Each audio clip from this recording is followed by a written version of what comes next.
From the headquarters of the American Radio Relay League in Newington, Connecticut, this is ARRL Audio News for Friday, December 16th, 2016. This program is produced by the ARRL, the National Association for Amateur Radio, and features news highlights compiled from the ARRL letter, found on the web at arrl.org. I'm Sean Kutzko, KX9X. And I'm your co-host, Carla Pereira. In this week's report, the Amateur Radio Parity Act bill is unable to overcome a Florida senator's objections. The IARU continues preparations for the World Radio Communication Conference 2019. And a commemorative special event reenacts the first amateur radio transatlantic reception. These stories and others, plus this week's satellite update, all coming up now. Hi, I'm ARRL member Carl Litzelschwab, K9LA, of Fort Wayne, Indiana, and you're listening to ARRL Audio News.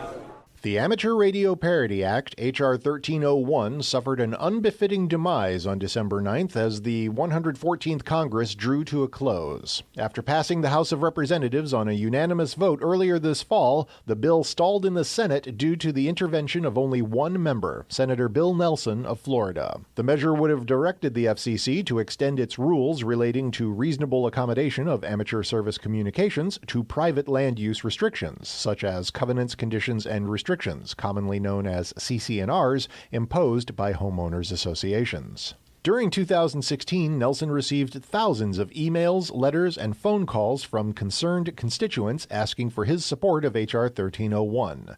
Numerous meetings were held with his senior staff in an effort to move the legislation forward, ARRL said in a news release. Negotiations, which led to an agreement with the Community Associations Institute, or CAI, the nation's association of homeowners associations, and publicly supported by CAI and ARRL, were brushed aside by Senator Nelson as irrelevant. In a final meeting with Nelson's staff as the 114th Congress neared adjournment, it became clear that no matter what was said or done, the senator would oppose the bill and refuse to allow it to move forward.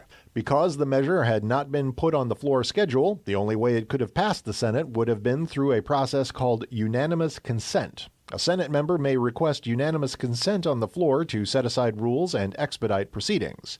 If any single senator objects, though, the request is rejected. The unhappy ending followed nearly 2 years of intense effort on the part of ARRL and thousands of its members who contacted their congressional representatives to urge their support of the measure on Capitol Hill.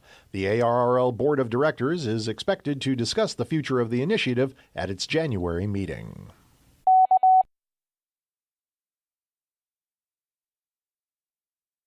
Work is already underway by the International Amateur Radio Union to address agenda items of interest to amateur radio during the run-up to the 2019 World Radio Communication Conference, or WRC-19. The International Telecommunication Union convenes WRCs every 3 or 4 years. The last WRC was in 2015.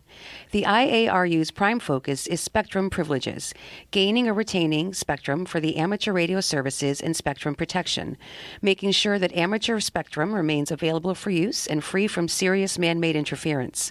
The IARU works within international standards organizations and with regional telecommunication organizations to accomplish its goals. In the past month, IARU representatives have attended the European Conference of Postal and Telecommunications Administration's Electronic Communications Committee, CEPT's policy-making body. IARU was also present at ITU working parties under Study Group 5, which studies matters related to terrestrial radio communication services, including the amateur service.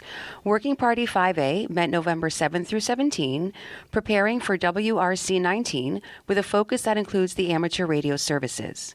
IARU will continue to be active in ITU and regional telecommunication organizations as preparations go forward for WRC-19. In the coming weeks, IARU plans to participate in CEPT's conference preparatory group for WRC-19 and in its project team meetings. Antenna system troubleshooting is the topic of the latest episode of the ARRL The Doctor Is In podcast. Sponsored by DX Engineering, ARRL The Doctor Is In is an informative discussion of all things technical. Listen on your computer, tablet, or smartphone, whenever and wherever you like. Every 2 weeks, your host, QST Editor-in-Chief Steve Ford, WB8IMY, and the doctor himself, Joel Hallis, W1ZR, will discuss a broad range of technical topics. You can also email your questions to doctor@arrl.org, and the doctor may answer them in a future podcast. ARRL The Doctor Is In is available on Apple iTunes or by using your iPhone or iPad podcast app. You can also listen online at Blueberry and through the free Stitcher app for iOS, Kindle, or Android devices. Online, via podcast, and on repeaters throughout North America, you're listening to ARRL Audio News.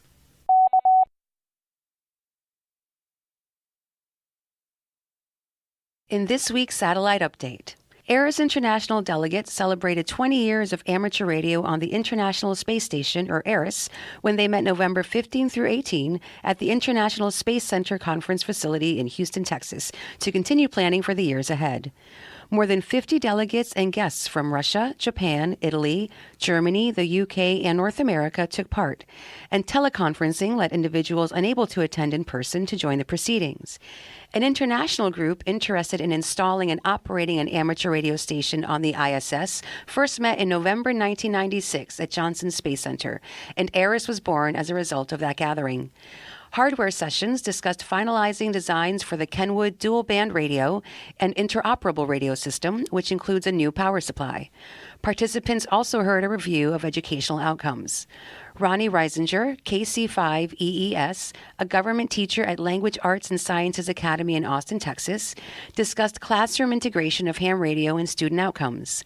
Delegates also saw a demonstration of a standardized ham TV ground receiver constructed by Sierra Morgan M0XTD. A vision of amateur radio and space exploration beyond the ISS was also discussed, and action taken to develop a position statement about the program's intention to be involved in future journeys into space. This position statement will be used as a basis for discussions with key industry leaders involved in projects and development for the next journeys to the Moon and to Mars.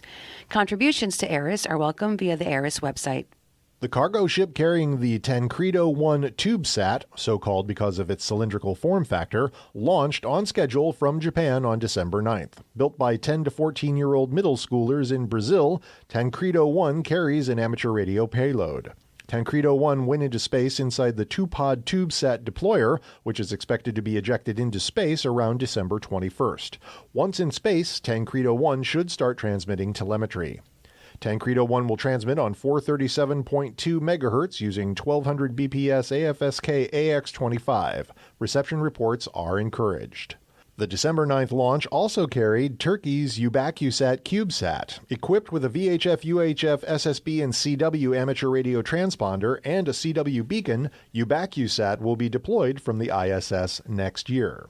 On December 26th, the China Center for Aerospace Science and Technology's BY-71 satellite is expected to launch from Jiuquan Satellite Launch Center into a 530-kilometer sun-synchronous orbit. The 3-axis stabilized 2-unit CubeSat will carry a VHF UHF FM transponder with an uplink on 145.920 MHz and a downlink on 436.2 MHz.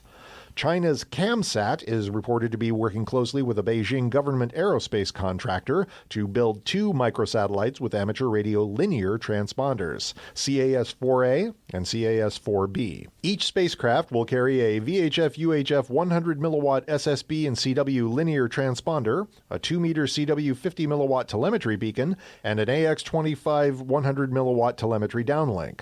The transponders will have the same technical characteristics, but will employ different frequencies for their uplinks and downlinks. Launch is anticipated in late March.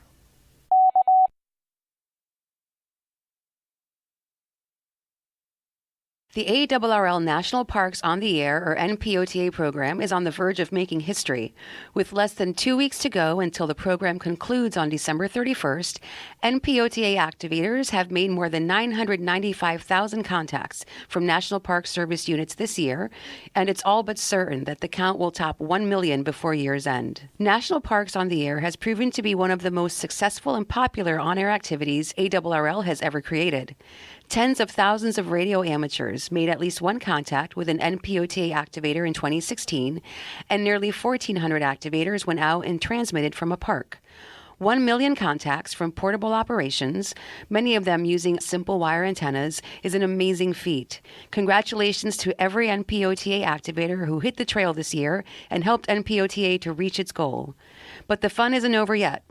More than 30 NPOTA activations are scheduled through the end of 2016, including Fort Scott National Historic Site in Kansas and the Amistad National Recreation Area in Texas.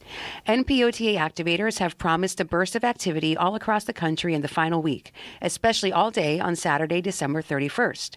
Work as many NPOTA stations as you can. Details about these and other upcoming activations can be found on the NPOTA activations calendar.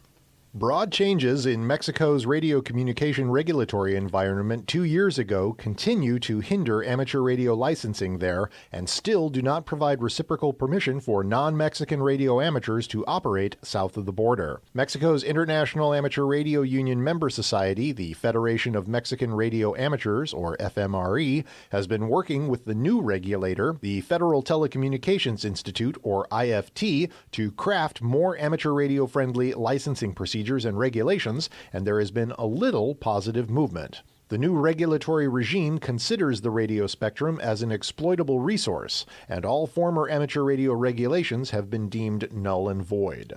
FMRE's new president, Alfonso Pancho Tamez, XE2O, is spearheading the society's negotiations with the IFT. At FMRE's national convention in September, IFT Commissioner Adriana Labardini announced to loud cheers that her agency will get amateur radio licensing going again after a 2-year delay. While the IFT has not yet determined what to do about foreign radio amateurs wishing to operate in Mexico, the agency has received 45 petitions to do so and is considering how it can issue permits. A foreigner cannot obtain a license under the new law, but may be given permission to operate by appending XE portable to their home call sign. Further, no regulations are in place regarding power output, license classes, licensing zones, interference, and other regulatory aspects.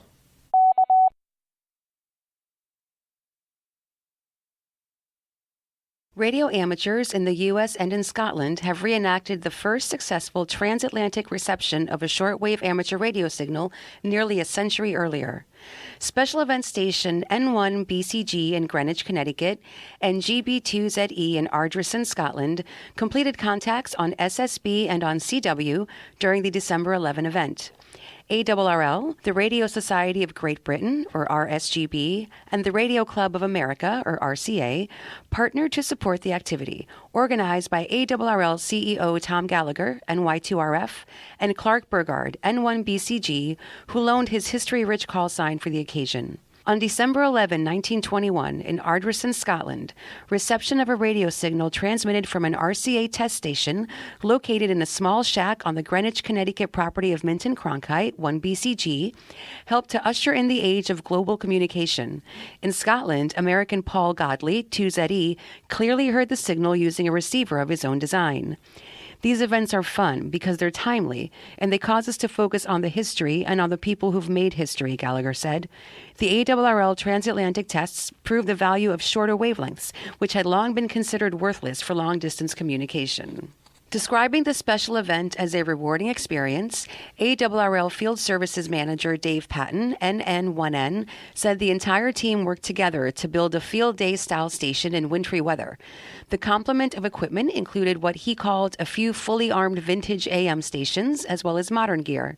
Among the older pieces was a 1950s-era transmitter owned by rocker Joe Walsh, WB6ACU of the Eagles. The antennas were simple dipoles. With about a dozen operators active, the special event logged nearly 525 contacts. And finally, this is the last episode of ARRL Audio News for 2016. We'll be taking a hiatus for a couple of weeks for the Christmas and New Year's holidays.